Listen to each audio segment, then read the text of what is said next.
Olá, Adolfo Vaz aqui. Sejam muito bem-vindos ao nosso canal de Direito. E hoje nós teremos um vídeo que tem como inspiração um fato que está sendo noticiado aí nos últimos 2 dias, que é justamente a reabertura ou a continuidade da investigação sobre tentativa de homicídio envolvendo a figura pública do Pablo Marçal, que é candidato à Prefeitura de São Paulo. Então, nos últimos dias, noticiou-se aí que estão continuando as investigações para ver se ele cometeu o crime de tentativa de homicídio quando ele levou aquele grupo de pessoas ao Pico dos Marins. Vamos ver primeiro o que está sendo noticiado a respeito. Então tá lá. Justiça concede mais 90 dias para a polícia investigar Pablo Marçal por tentativa de homicídio. Pré-candidato à prefeitura é investigado por tentativa de homicídio privilegiado por colocar em risco. Prestem atenção nessa palavra, porque isso aqui vai ser importante nos conceitos que nós vamos aprender hoje. Colocar em risco um grupo em escalada ao Pico dos Marins em 2022. Está no O Globo aqui, política. Segunda notícia, está aqui no jornal Opção. Investigação contra Pablo Marçal por tentativa de homicídio seguirá por mais 90 dias. A suspeita é que o grupo de 32 pessoas estivesse sem equipamentos adequados para subir o Pico dos Marins. Jornal Metrópolis. Entenda por que Pablo Marçal é investigado por tentativa de homicídio. Pré-candidato à Prefeitura de São Paulo, Marçal é investigado por supostamente, e novamente esta palavra aqui, ó, essas duas palavras, colocar em risco, principalmente essa, risco, grupo de pessoas durante escalada em 2022 em São Paulo. Bom, então é sobre isso que nós vamos falar. E aí, para isso, eu criei um caso hipotético. Um caso hipotético para que nós possamos pensar a respeito. Vou mostrar aqui também para os senhores. Está aqui, caso hipotético. Um instrutor de escaladas de montanha reúne um grupo e eventualmente cobra por suas instruções e conhecimento das técnicas e monta a subida em uma montanha, colocando-se aqui como garantidor da integridade física de todos, ao assumir essa posição de liderança e expertise na atividade. No dia da subida, o clima está desfavorável, está chovendo, as condições deixam a subida muito mais perigosa, mas mesmo assim ele decide ir em frente. As pessoas, confiando em sua expertise, aceitam, iniciam a subida. No meio do caminho, há problemas, as pessoas não conseguem avançar e nem voltar, e é preciso chamar socorro a bombeiros, que fazem o resgate dessas pessoas com helicópteros. Suas vidas e integridades físicas, portanto, vamos presumir, estiveram sob risco de serem violadas. Então, senhores, essa é a situação hipotética. Um instrutor de escalada cobra lá pela sua atividade de ensinar as pessoas a subirem montanhas, a fazerem trilhas, reúne esse grupo de pessoas, resolve subir uma determinada montanha. No dia dessa subida, o clima está totalmente desfavorável, chuva, tudo molhado, lama, a montanha está lá escorregadia, há indicações de que a periculosidade daquela atividade aumentou com as condições climáticas. Mas mesmo assim, o instrutor decide que que vai continuar na empreitada, vai levar aquelas pessoas para cima da montanha. E as pessoas, confiando nos conhecimentos desse instrutor, resolvem por segui-lo e iniciam a subida a esta montanha. Bom, então a primeira pergunta que surge, neste caso hipotético, do instrutor que leva as pessoas para um passeio, para escalar a montanha, para que elas experienciem esta atividade, subir uma montanha, qual era a intenção dele? Ele queria matar essas pessoas? Ele tinha a vontade de matar essas pessoas? Quero dizer, ele tinha o dolo direto de matar essas pessoas? Ele criou uma emboscada? Ele criou uma artimanha? Ele inventou essa atividade de subir montanhas para subir com essas pessoas lá e daí depois abandoná-las para que elas morressem ou mesmo empurrasse elas lá de cima para que elas caíssem e morressem? ele tinha essa intenção de matá-las, me parece que no caso hipotético que eu apresentei aos senhores, esta não é a situação. Vamos ver o que diz o artigo 18 do nosso Código Penal. Está aqui, artigo 18, disse o crime doloso quando o agente quis o resultado. Então, esta primeira parte do artigo 18, nós estamos falando da teoria da vontade. O que seria o dolo? Segundo o nosso Código Penal e segundo essa teoria que eu vou apresentar aos senhores. É a teoria da vontade. É eu desejar produzir um resultado que é tipicamente definido como crime. Eu tenho a vontade de realizar os elementos objetivos do tipo. Do qual tipo nós estamos tratando no caso de hoje? No tipo do artigo 121, matar alguém. Então, o dolo na teoria da vontade, quando o agente quis o resultado. Eu quero realizar os elementos objetivos de um tipo penal. Qual tipo penal que nós estamos tratando? O tipo penal do artigo 121. Vamos ver o que diz o artigo 121. Está aqui, 121, homicídio simples, matar alguém. Então, para a teoria da vontade, o dolo significa eu querer matar e eu querer matar alguém. Eu tenho vontade de realizar esses objetivos. A minha intenção desde o início é que esses elementos objetivos aqui, o elemento matar, eu desejo, e eu desejo que esta morte caia sobre alguém, sobre o ser humano. Então, eu tenho vontade direta de praticar este resultado. Eu estou explicando para os senhores o que é o dolo direto. É a vontade de realizar os elementos objetivos do tipo. Eu quero matar e eu quero matar alguém. Então, no caso hipotético do instrutor que levou as pessoas para a montanha, nós teríamos o dolo direto se ele tivesse bolado esta aula fictícia com a intenção de matar essas pessoas desde o início. Ele planejou subir com elas a montanha e, sei lá, abandoná-las, empurrá-las lá de cima, já previamente querendo o resultado objetivo do tipo matar alguém. Não me parece que estamos diante dessa situação. Me parece que a resposta para este caso hipotético, nesse sentido, da existência ou não do dolo direto, ela é fácil de responder. O instrutor não tinha dolo direto. Ele não queria matar essas pessoas. Ele não planejou esse passeio como uma forma de assassiná-las, querendo o resultado desde o início. Então, dolo direto para essa situação hipotética não há. Ocorre, senhores, que a situação hipotética que eu criei, ela é muito mais complexa do que parece.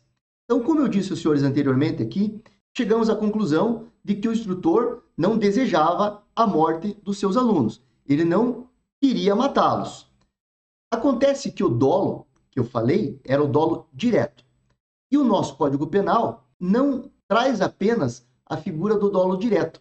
O dolo direto está em contrassento na teoria da vontade, que eu já expliquei. Mas o nosso Código Penal também traz o dolo na teoria do assentimento. Vamos ler junto aqui o artigo 18 do Código Penal, que essa situação ficará mais clara para os senhores. De novo, artigo 18, disse o crime doloso, crime doloso, quando o agente quis o resultado. Disso nós já falamos. É a teoria da vontade e o agente quer realizar os elementos objetivos do tipo, no caso, estamos falando do artigo 121, matar alguém. Aqui o agente quer matar e quer alguém. Chegamos à conclusão de que não é o caso do instrutor. Porém, o inciso primeiro, ele continua e diz o seguinte: ou assumiu o risco de produzi-lo. Com essa frase, o Código Penal brasileiro adota a teoria do assentimento. Ele equipara aquela pessoa que quer um resultado criminoso a uma pessoa que assume o risco do resultado criminoso por suas atitudes, ela, embora não deseje, ela assume que o resultado criminoso pode acontecer. Então, assumiu o risco de produzi-lo. Produzi-lo o quê? O resultado. De qual tipo penal nós estamos falando?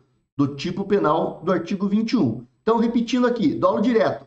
Eu quero matar alguém. Eu desejo matar e desejo matar alguém. Vamos lá para o artigo 121. Fica mais claro, a gente sempre lendo os tipos para entender. Essa também, aqui já fica uma dica, essa é uma forma mais inteligente de estudar do que simplesmente ficar lendo lá o que é dolo direto, o que não é, tentando decorar. Vamos ler, vamos raciocinar sobre as coisas. Assim os senhores aprendem de forma mais definitiva do que simplesmente ler os conceitos. Então vamos lá. Se eu quero matar e se eu quero matar alguém, uma pessoa, eu tenho dolo direto, eu tenho vontade. Já chegamos à conclusão que o instrutor não queria isso. Mas o instrutor, ao subir a montanha, em condições climáticas desfavoráveis, indicavam um aumento da periculosidade daquela atividade. Ele assumiu o risco de que essas pessoas pudessem vir a óbito durante essa empreitada, ele assumiu o risco de matar alguém, ele assumiu o risco de matar essas pessoas.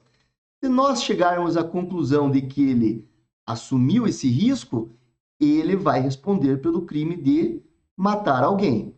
Então, de novo aqui comigo, senhores. Primeiro eu tenho o dolo direto, que é vontade de realizar os elementos objetivos do tipo. Depois eu tenho uma segunda figura, que é assumir o risco morte. Assumir o risco morte de uma pessoa. Eu, com a minha conduta, com as minhas atitudes, se eu assumir esse risco, eu também respondo como se eu tivesse vontade de que esse resultado acontecesse. Para este tipo de dolo, a doutrina dá o nome de dolo eventual, quando eu, com a minha conduta, assumo o risco de produzir o resultado morte, pois estamos tratando do tipo penal do artigo 121. Então, agora, a segunda pergunta que nós fazemos é: esse instrutor, ao subir a montanha, conduzindo essas pessoas, assumiu o risco de matá-las? Como nós podemos responder isso? Agora, então, nós temos que responder se, nesse caso hipotético, o instrutor teve dolo eventual ou não, se ele assentiu ou não assentiu com o resultado morte daquelas pessoas que subiram a montanha. Se ele, na atitude dele, ele assumiu o risco de que elas morressem no processo. Isso é algo de extrema dificuldade. Então, vamos primeiro conceituar o que seria esse dolo eventual, o que seria esse assentimento, segundo os manuais, segundo a doutrina aí, majoritária. A doutrina geralmente costuma utilizar expressões, eu vou ler aqui as expressões, por exemplo, que estão no livro do Zaffaroni. É a conduta daquele agente que diz para ele mesmo: que aguente, se incomode, se acontecer, azar, não me importo. Então, o instrutor lá de escalada, no momento que ele está subindo a montanha, ele tem que visualizar o resultado morte daquelas pessoas, pensar assim: bom, eu vou subir com essas pessoas aqui nessas condições climáticas. Tá ruim, tá difícil, tá perigoso, e está perigoso a ponto de que elas podem morrer nessa situação. Bom, mesmo assim, eu vou subir, não estou nem aí. Se elas morrerem, morreram. Eu assumo o risco. Não me importo com o resultado morte. Elas que, vou falar de forma pejorativa aqui, que se danem. Se elas morrerem, morreu, aconteceu. O instrutor tem que ter esse tipo de pensamento. Ele tem que assumir esse risco com esta mentalidade. Eu quero subir a montanha, quero realizar o que eu me comprometi a fazer. E se as pessoas morrerem no meio do caminho, tudo bem, faz parte do jogo, não me importo com a morte delas. Então, primeiro nós teríamos que chegar à conclusão de que o agente agiu desta maneira, ele assentiu com o resultado, com o possível resultado morte. E aqui nós estamos agora numa linha tênue entre o dolo eventual, que é esse que eu acabei de exemplificar para os senhores, com a culpa consciente. O que é a culpa consciente? Ela tem uma similaridade com o dolo eventual. Nas duas, há a representação do possível resultado. Então, dolo eventual, eu vejo aquela situação da montanha, eu vejo aquela situação climática, eu vejo a possibilidade de morte ocorrendo, certo? Eu visualizo a possibilidade de morte. Dolo eventual. Estou só falando da primeira parte do dolo eventual. Esta mesma situação está presente aqui na culpa consciente. Eu vejo aquela situação climática desfavorável, eu vejo o risco de morte, eu represento que essas pessoas podem morrer na subida. Então, tanto no dolo eventual quanto na culpa consciente, eu tenho a representação da situação morte visualizada pelo agente, visualizada pelo autor. Qual a diferença? No dolo eventual, a partir dessa visualização, eu tenho a seguinte conduta posterior. Bom, pode ser que elas morram, mas mesmo assim eu vou subir a montanha. Se morrerem, morreu. Na culpa consciente, eu tenho um segundo pensamento do autor que é diferente. Eu visualizo a possibilidade de morte, eu visualizo que a situação é perigosa, eu visualizo que aquelas pessoas podem morrer no processo, mas eu penso assim, não, eu sou um instrutor, eu tenho experiência, eu sei como conduzir essa situação e eu vou levar, eu acredito firmemente que eu vou levar essas pessoas em condições seguras, mesmo dentro dessa periculosidade, desta possibilidade de morte, a minha habilidade como instrutor vai fazer com que eu as leve e com que eu as traga em segurança.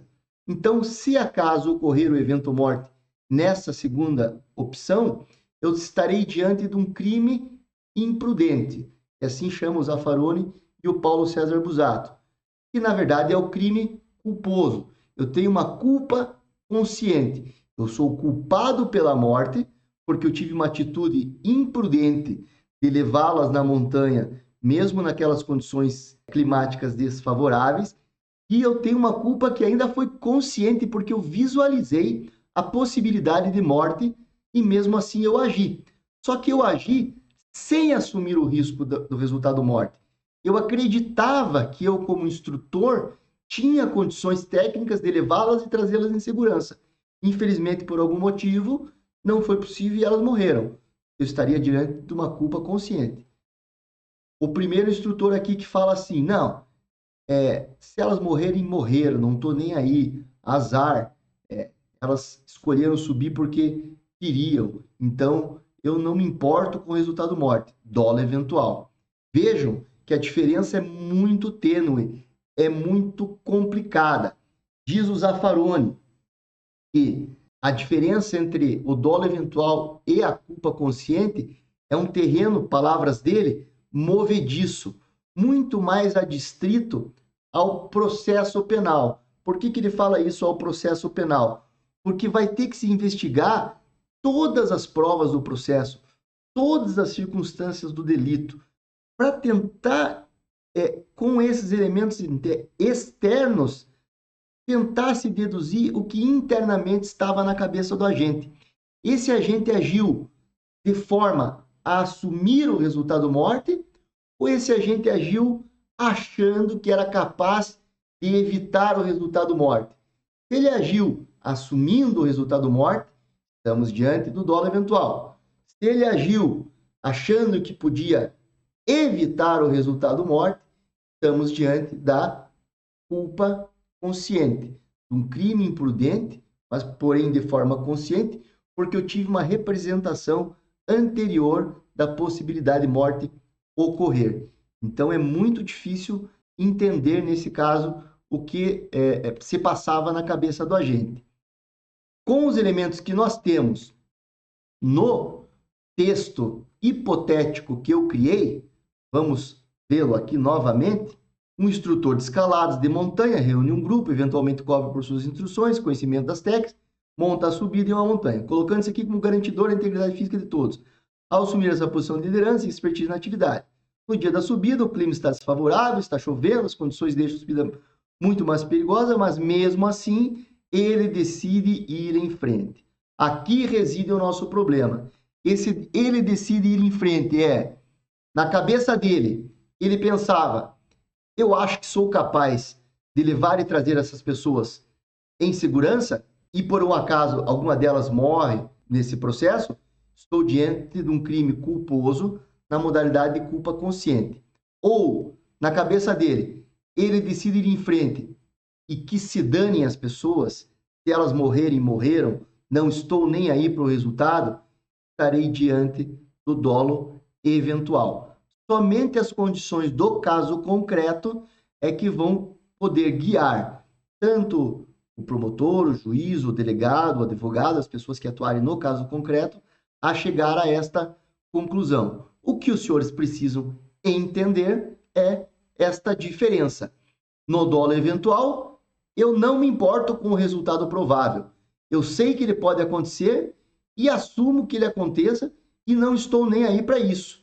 Já na culpa consciente, eu me importo com o resultado que pode acontecer, mas eu acredito que a minha habilidade como instrutor de escalada, a minha experiência, vai ser capaz de levar e trazer essas pessoas em segurança. Então, os senhores terão que analisar no caso concreto todas as circunstâncias para ver se estamos diante de uma figura, dolo eventual, ou se estamos diante de outra figura, culpa consciente. É muito difícil, num enunciado curto como esse que eu fiz, nós chegarmos à conclusão.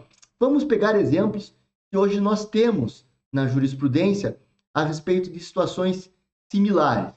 Então, uma pessoa pega um carro e dirige embriagada. E durante esse trajeto, ela atropela alguém e acaba por produzir a morte desta pessoa. Diriam alguns que esta pessoa, ao dirigir o carro sob a influência de álcool, ela assumiu o risco de atropelar alguém no caminho e, portanto, estamos diante de um dolo eventual. Outros dirão que não, que na cabeça do bêbado, a última coisa que passa pela cabeça dele é que ele vai matar alguém no processo. Ele justamente está pensando ao contrário. Ele acha que é capaz de chegar em casa sem atropelar ninguém. E aí estaríamos diante de uma culpa talvez até inconsciente, porque ele nem sequer visualiza que vai atropelar alguém. Então vejam como a coisa é complicada. Só o caso concreto mesmo é que vai dizer. O que o STJ tem decidido nesses casos de trânsito? Ele tem colocado mais elementos. Então, quando a pessoa está dirigindo embriagada, quando ela está dirigindo em alta velocidade, quando as condições do veículo estão defasadas, como pneus carecas, por exemplo, ou falta de freios. Então, quando reúnem-se mais elementos a indicar que a pessoa tinha ciência de várias situações que aumentavam a periculosidade daquela situação e mesmo assim ela decidiu seguir em frente, a jurisprudência tem entendido que morte, nesses casos, tem acontecido por meio do dolo eventual. Mas é a jurisprudência que decide. Em tese, é difícil nós chegarmos à conclusão. Apenas pela doutrina nós não vamos chegar. É no caso concreto que nós vamos ter que analisar para ver se ali aconteceu um dolo eventual ou uma culpa consciente. Isso, inclusive, é uma das grandes críticas que se faz à teoria finalista da ação. Paulo César Busato, por exemplo, é um grande crítico da teoria finalista. Por quê? Porque para nós sabermos se há dolo, seja direto ou eventual, nós teríamos que entrar na mente do agente. E é sabido que é impossível ler mentes. Então, nós utilizamos os elementos externos, coisas que contornam a situação, para chegar a uma conclusão do que o agente pensava naquele momento.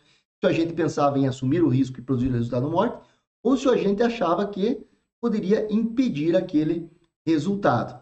Então, para finalizar esta parte, se estamos diante ou não do dolo eventual, depende. No dolo eventual, o agente assume o risco e dane-se, as consequências, se vierem, vieram, não há problema. E na culpa consciente, o agente vê o risco, vê a possibilidade de morte, mas ele acredita firmemente que pode impedir o resultado morte. Acho que, em termos de direito, É isso que os senhores precisam saber. No caso concreto, aí temos que analisar as situações do caso concreto para decidir entre um ou outro instituto. E só para complementar, então, quando os senhores, por exemplo, estiverem diante de uma prova, esteja perguntando se naquele caso há dolo eventual ou culpa consciente, provavelmente, a questão vai dizer assim: de acordo com a atual jurisprudência do Superior Tribunal de Justiça. E aí vai colocar elementos que o Superior Tribunal de Justiça tem usado para entender como dolo eventual ou como culpa consciente. Então, esse exemplo do trânsito que eu dei agora para os senhores, se vier uma pergunta nesse sentido, é muito provável que ela venha com essa expressão. De acordo com o STJ, há dolo eventual quando a pessoa dirige embriagada, em alta velocidade, carro em desconformidade, ou seja, vários elementos. Aí os senhores vão responder que é dolo eventual, porque é assim que tem decidido o STJ. Um outro exemplo, que também tem decisões do STJ nesse sentido. A pessoa estava simplesmente sob a influência de algo, só, e mais nada. Aí a jurisprudência do STJ tem sido no sentido de que não há dolo eventual. Então, aí os senhores, no momento de realizar a prova, vão ter que interpretar muito bem a questão, ver o que o examinador está querendo buscar dos senhores. Lembrem dos conceitos e lembrem que é o caso concreto que vai decidir. Então, se tiverem muitos elementos, muita coisa indicando o resultado morte e mesmo assim o agente agiu, eles estarão mais perto do dolo eventual. Se tiver pouca coisa indicando o resultado morte, os senhores estarão mais perto da culpa consciente. Essa análise aí vai depender da perspicácia dos senhores no momento de interpretar a questão. Mas geralmente vai vir acompanhado dessa frase, de acordo com o STJ, de acordo com a jurisprudência, algo nesse sentido.